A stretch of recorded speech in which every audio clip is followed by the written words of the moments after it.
Well, my friends, a Texas woman has been charged with murder for what authorities are calling a self-induced abortion.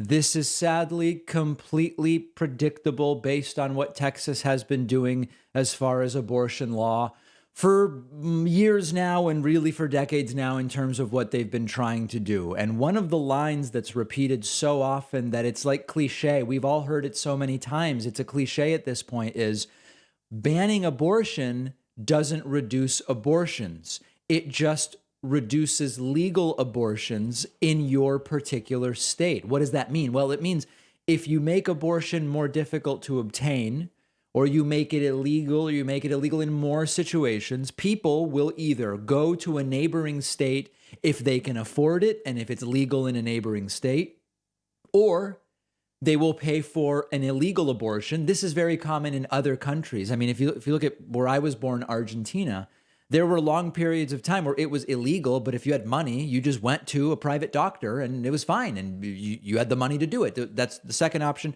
Third option, what we sometimes call a back alley abortion, a home abortion.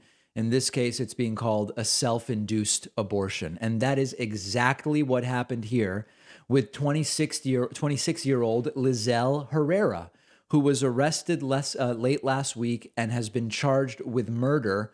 Herrera was given a $500,000 bond. $500,000 we are talking about here. Now, remember that this idea of, I don't know, do we punish the women? This is something Republicans have been toying with for a long time. They've tended to go against it. But remember that when Donald Trump ran, Trump was pro-choice. Trump was pro-choice for 68 years. Then he ran for president as a Republican, and he had to have some kind of credible escape hatch to explain, suddenly I'm against abortion. He's speaking at the March for Life. The story Trump told us, completely unbelievable story, was that despite being in favor of choice for 68 years, he met a kid whose mom said, I thought about getting an abortion. And Trump was like, I like that kid. It would have been sad if that kid didn't exist. So now I'm the strongest pro-life candidate. I mean, nobody believed it. And a result of Trump not actually being pro-life was that he stepped into some controversial territory, like when he said, well, you've got to punish the woman. Remember this? Do you believe in punishment for abortion? Yes or no, as a principle? The answer is that there has to be some form of punishment. For the woman? Yeah, there has to be some form. 10 cents, 10 years, I don't what? know. That I don't. Right. So the next day, Trump walked it back.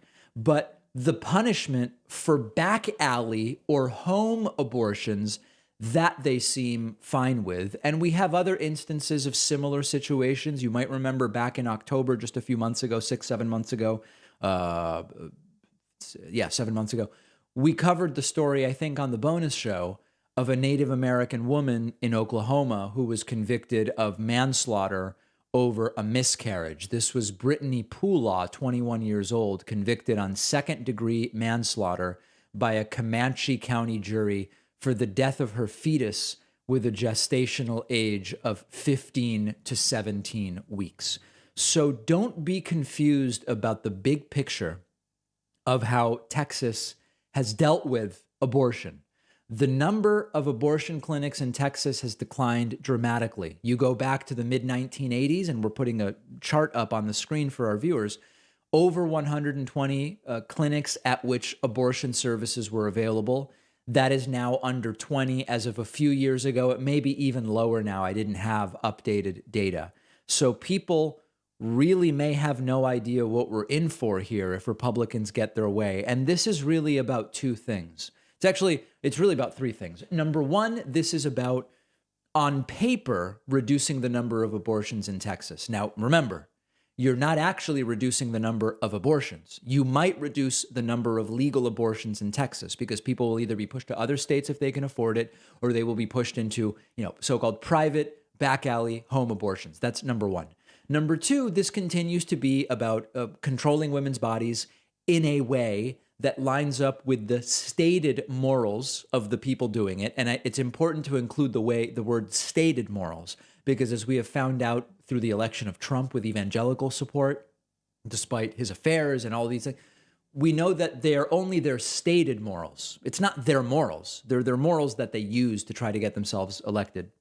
And then number three, it's also a real sign about what might be coming at the Supreme Court level. Within months, the Supreme Court, one of the most right-wing Supreme Courts we've had in decades, is going to make a decision that might change the established precedent of Roe v. Wade, making abortion legal in the country, generally speaking, without placing an undue burden on women. That framework, that precedent, may be reversed in just months by the current Supreme Court.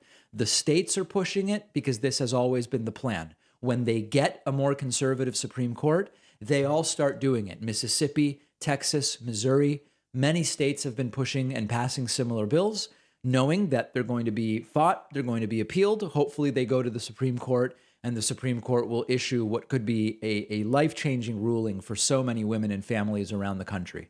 Is it time to move out of Texas? Well, I don't know. Part of it is a question of what does the Supreme Court decide? And we're going to know that soon. But this is exactly what we predicted they would do. They are doing it. And you can look at any one of these cases and say, well, but in this particular case or in that particular, this was the plan all along. We knew that they were going to do it, and they're going to continue.